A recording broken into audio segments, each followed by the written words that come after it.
Welcome back, friends, and to the second part of our 3-day, 2-night Memorial Weekend bikepacking adventure with friends.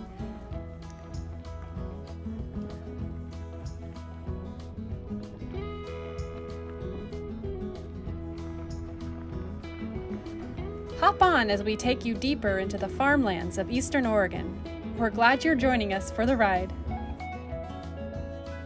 Is the gang all here? Well, looks like it. Let's pedal on out.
The morning of day 2 started out sleepy and quiet on the river.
Much harder to go.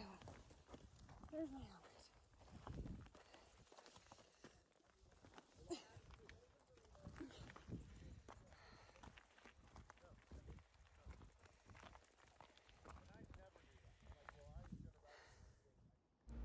All packed up, we left behind the currents of the river and found our tires crunching along into farm country.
Seemed like a good idea at home.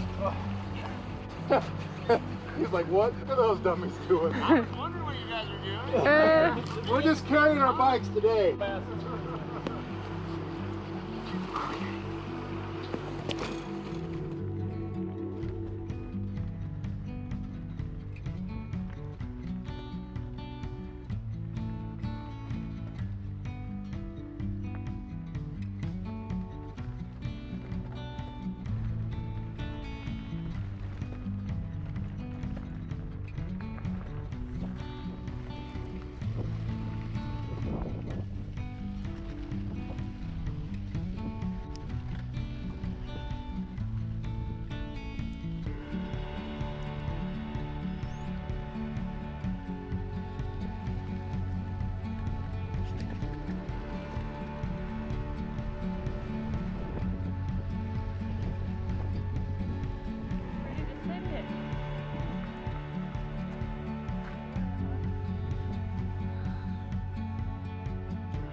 we enjoyed ourselves a good tunnel, where of course we had to follow the bike etiquette rules as set forth by amazing biker and human Ryan Van Duzer, and so we all let out our most gleeful olays through the tunnel.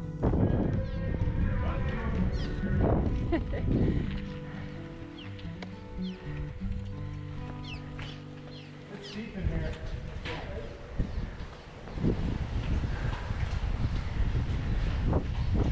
Ole, ole, ole, ole.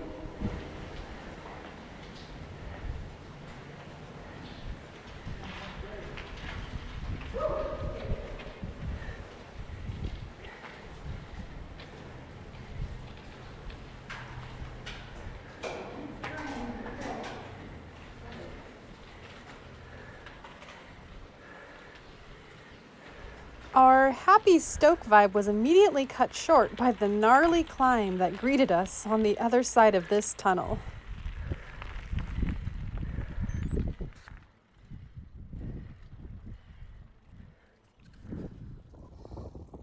In case you're wondering what one thinks about while pedaling up a steep hill,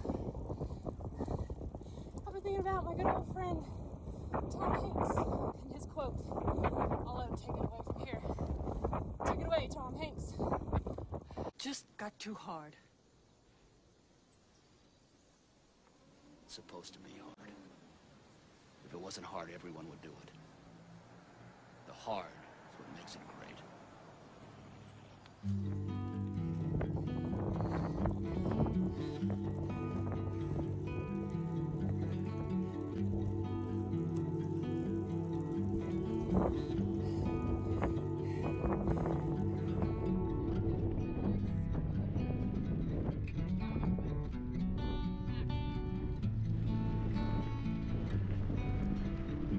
At the top of the hill, we gathered up to regroup before heading into the next part of the day that treated us to some wide open farmland spaces.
Before long, we decided it was lunchtime, and we all plopped down and enjoyed the various goodies in our bags. I recall Chris having some tuna and crackers while I enjoyed a second breakfast of cold soak oats and berries and leftover pomegranates.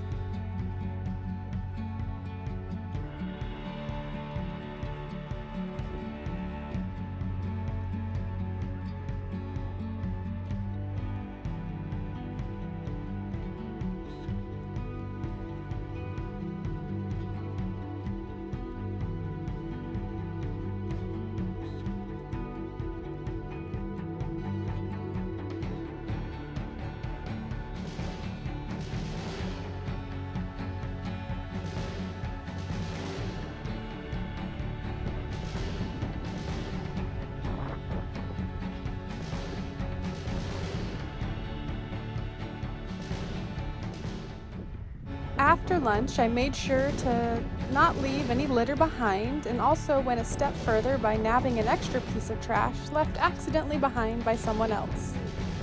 I really have always loved that saying, to leave a place better than when you found it. Oh,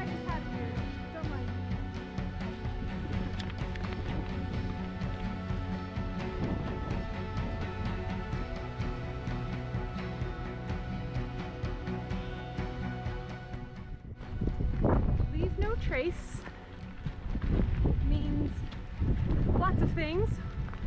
There's 8 rules, tenets. One of them is make sure your campsite and your area is clean of all your stuff. I believe in picking up 1 extra piece of trace a day that someone accidentally left behind. Well, there's another one. Nope. 1 a day because you'll never finish your ride. But if everyone picked up 1 piece of extra trace that they run across in life, whether they're out hiking, biking, surfing, walking their dogs through the neighborhood, at work, wherever you are, what would that look like?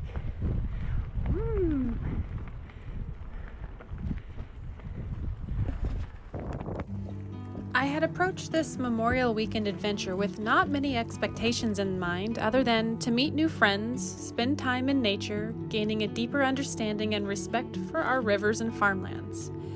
However, as I stood on the edge of the riverbank and on the edges of the various farmlands, I realized I was searching, listening.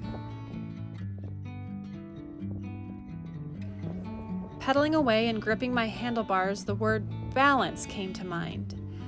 I realized I had come to the trails seeking a lesson on balance.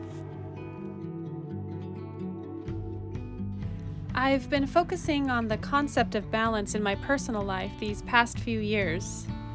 Here is one of my videos from my past mindful movement and meditation series, this one a guided walk to channel peace and calm through balance. But it's been a many-year journey for me, how to find balance. Financially, physically, emotionally? A work-life balance? What is that? How do I maintain balance in my litter patrol habits? Time spent with friends? Time spent alone? I know I don't know all the answers, but I'm growing in progress, not perfection. What I've got it down to currently is cultivating the art of asking myself daily, what do I need more of today? And what do I need less of today? And then listening. Listening to my body and honoring its requests.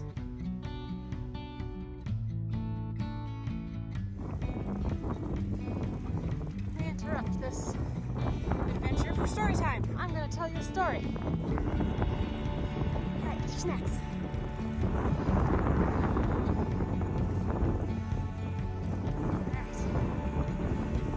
My first 2-wheeled bike. It's gonna be good. Get ready.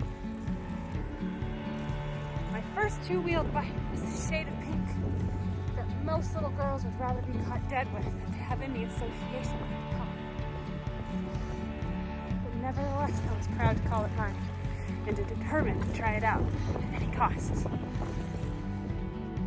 No matter how many falls it would take me to master the skill of bike riding and balance.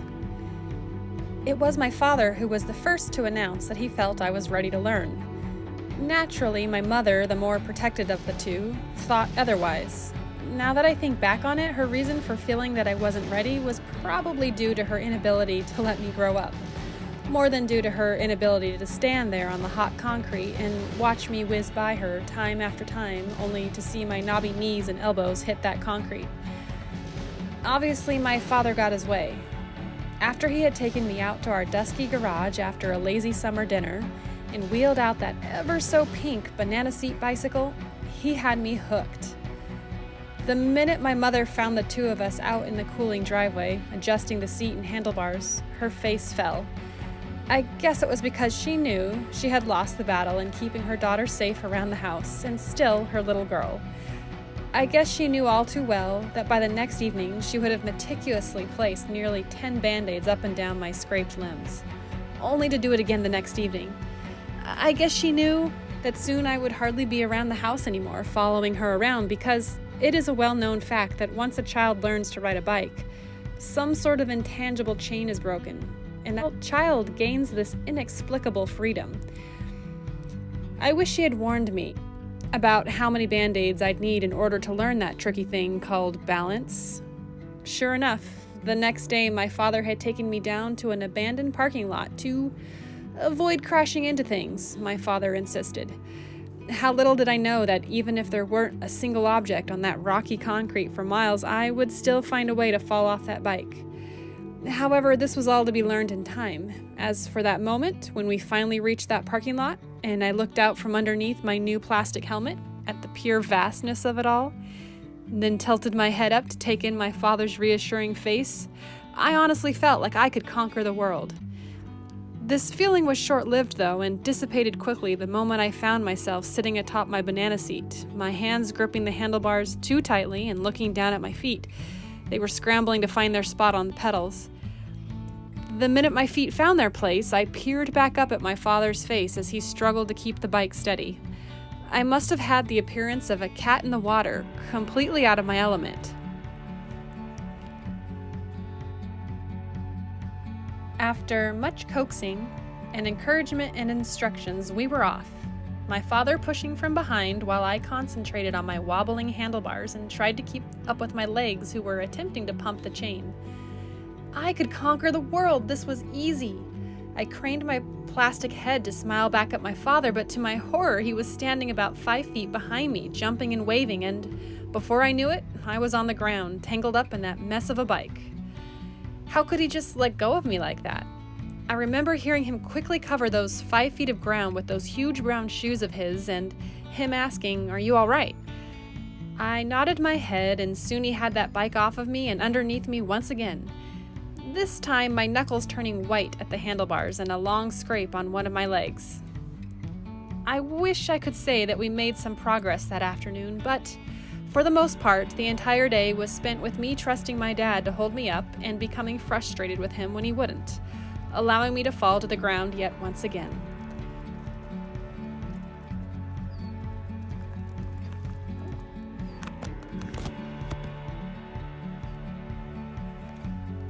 Eventually, I did master that tricky skill of balance, but only after nearly 30 band-aids later and many disapproving looks exchanged only between my mother and father. I didn't know it at the time, but while spending those many afternoons out on that hot concrete with my father and bicycle, I was learning perhaps the most valuable lesson of my life. A lesson that went even deeper than just knowing how to stay up on those two wheels. That I would not be able to have my father behind me all the time during my life. I learned not only how to ride a bike that summer, I learned that I could be independent as well, which is something I have never forgotten ever since that moment when I glanced behind me after I finally mastered the art of bike riding and balance and saw that proud expression on my father's face as I pedaled unsteadily away from his assuring grasp into that huge parking lot.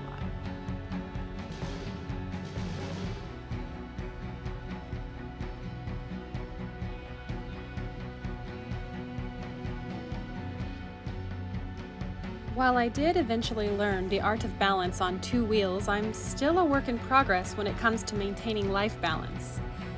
But I'm getting better. In practicing better life balance, I continuously remind myself it is okay to not do it all. To take one day, or more often than not, one moment at a time. I work at being in the present. And in practicing these things, I am better at noticing far earlier when I am headed down the path of imbalance. And therefore, I am better at redirecting myself sooner so that when those periods of imbalance occur, they are much shorter and fewer in between. Through it all, I work to cultivate both humor and humility as I grow. I've got a ways to go, and that's okay.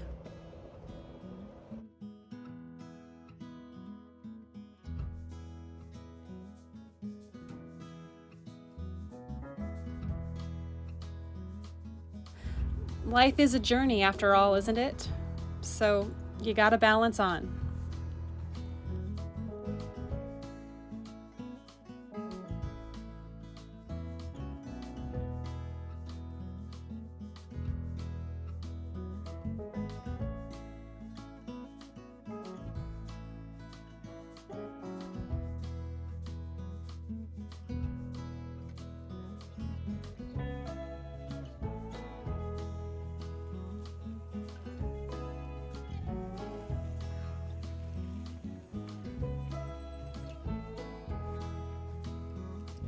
The trail sure gave me a lot to think about that day.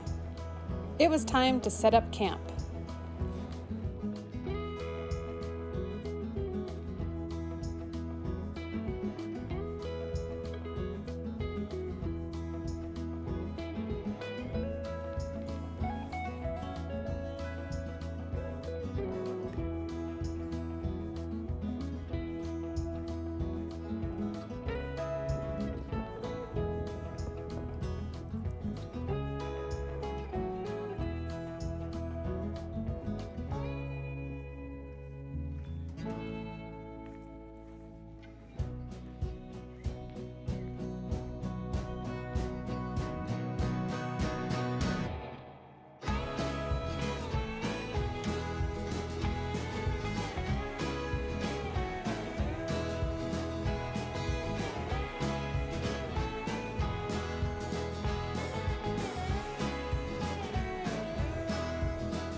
And just like that, we were rolling out of camp to complete our third and final day of our trip.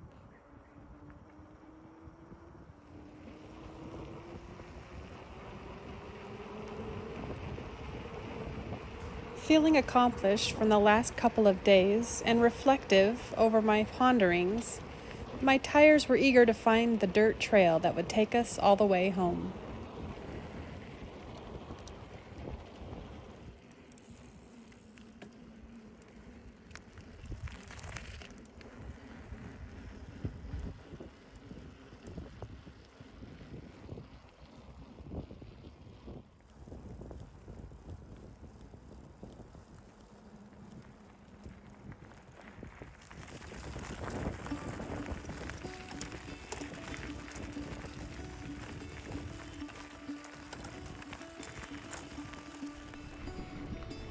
Caught behind Venetian blinds, how to reach for the city lights. This ain't where I belong. Hey, look at me, man, what I become. I've been running east, looking for a sunset, digging deep since '99. What I thought was gone was sitting in my pocket in plain sight all along. I think it's time for me to go and burn all bridges. All I know, I got lost along the way, fell between the foam, pulling stitches. Time to let go, so come what may.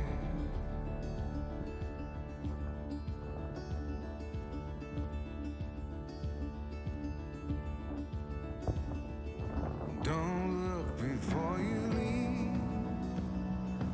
What you give, you get to keep. So long, farewell, bye-bye. Let's have a toast for those lost old eyes. And my crooked little heart that seems so rebellious is falling apart right now. I'm bleeding an easy kill, gonna leave it all behind. I think it's time for me to go, burn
We're glad you joined us for this episode of Adventures with Aaron and Carly and friends for the concluding episode of our bikepacking overnight adventure for Memorial Weekend.